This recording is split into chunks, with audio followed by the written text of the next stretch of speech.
This man started with a $100 loan and a wooden boat. He never finished school, he could barely write his own name, and when he died, he was worth more than Elon Musk was just a decade ago. This is the story of Cornelius Vanderbilt, the boy who quit school at 11, the man who built America's first empire, and the ruthless genius who proved that the right idea at the right moment can turn absolutely nothing into absolutely everything. Staten Island, 1794. A baby was born to a family of Dutch immigrants, poor farmers, no money, no connections, no future anyone could see. His father ran a small ferry boat, a two-mast wooden vessel hauling cargo and passengers across the water between Staten Island and Manhattan. It wasn't glamorous work. It was cold, hard, and endless. And at age 11, young Cornelius dropped out of school to do it full-time. His teachers didn't chase after him. Nobody begged him to stay. Because in 1805, if your family was poor, school was a luxury you simply couldn't afford. So while other boys learned to read, Cornelius learned something more dangerous. He learned how money moves. He watched his father charge passengers a fare. He watched the coins hit the wooden box. He did the math in his head. More passengers, more crossings, more money. Simple. By 16, he had a plan. He walked up to his mother and asked for $100, the equivalent of roughly $2,000 today, every cent the family had saved. She gave him the money. With it, he bought his own small ferry boat and made his parents a deal. He'd split the profits with them until the loan was repaid. That first summer, he paid back every cent, and then he kept going. But here's what separated Cornelius Vanderbilt from every other teenager with a boat. He had one rule, one weapon, one strategy he would use his entire life: undercut everyone, always. While other ferry operators charged a standard fare, Vanderbilt slashed his prices so low that passengers had no reason to go anywhere else. Rivals started bleeding money, customers flooded his way, and Vanderbilt quietly, methodically, grew. By 18, he didn't have one boat, he had a small fleet. The United States government hired him during the War of 1812 to supply military outposts around New York Harbor.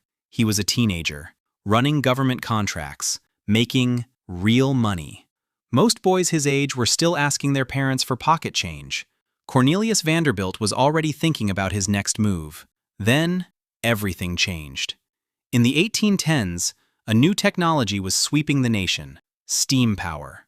The world was shifting from wooden sailboats to massive steam-powered ships, and Vanderbilt saw what was coming before almost anyone else did. So he made a move that shocked everyone who knew him. He sold every single boat he owned, gave up everything he had built, and went to work for a wealthy businessman named Thomas Gibbons as a hired steamship captain for just $1,000 a year. The people around him thought he had lost his mind. Why would you give up your own business to work for someone else? Cornelius just smiled. Because he wasn't there for the salary, he was there for the education. For 12 years, he studied every corner of the steamship industry: how the routes worked, how the contracts were structured, how the money actually flowed.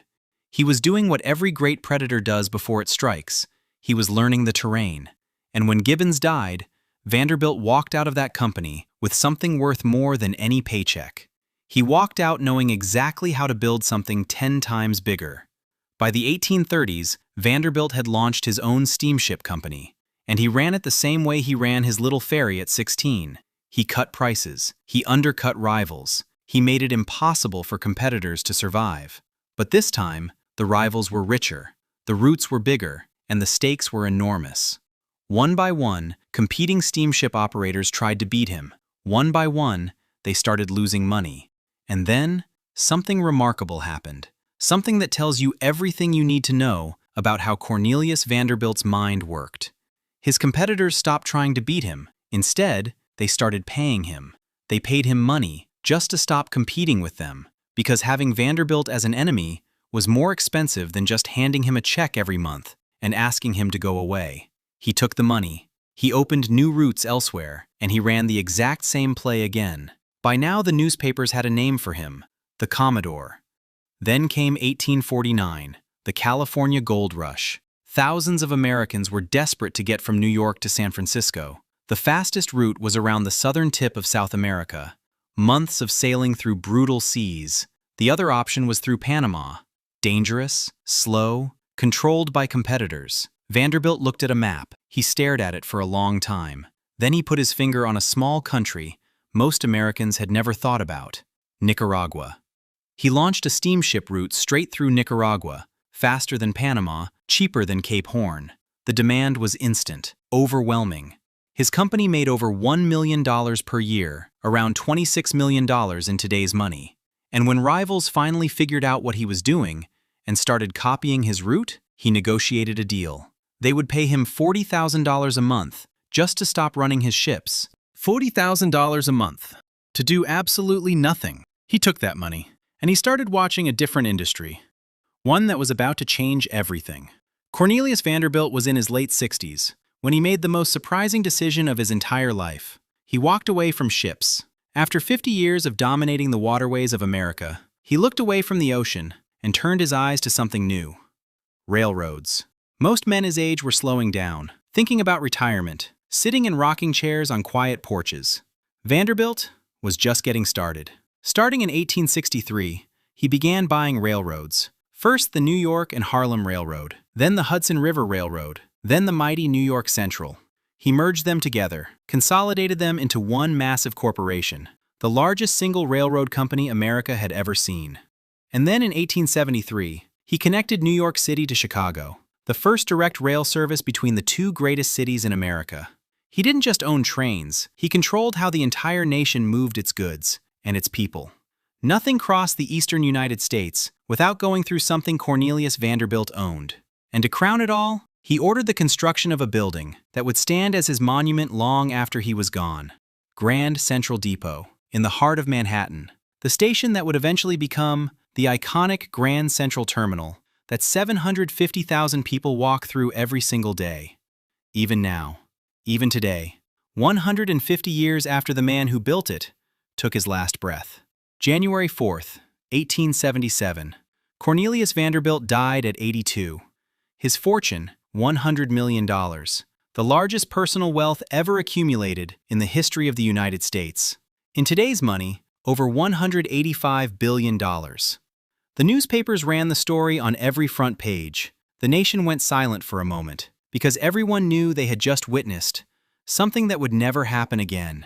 A boy with no education, no family connections, no inheritance, who borrowed $100 from his mother and built the most powerful transportation empire the world had ever seen. So what does the boy who quit school at 11 actually teach us? Every time the world was changing, he changed faster. He saw steam when everyone was still sailing. He saw Nicaragua when everyone was stuck in Panama. He saw railroads when every sane man his age was thinking about slowing down. He never waited for permission. He never asked if the moment was right. He just moved. Because Vanderbilt understood something most people spend their whole lives missing. The money was never in what already existed. The money was always in what was coming next. His name is on a university. His statue stands in the heart of New York City. His terminal still moves half of Manhattan every single day. Not bad for a kid who quit school at 11.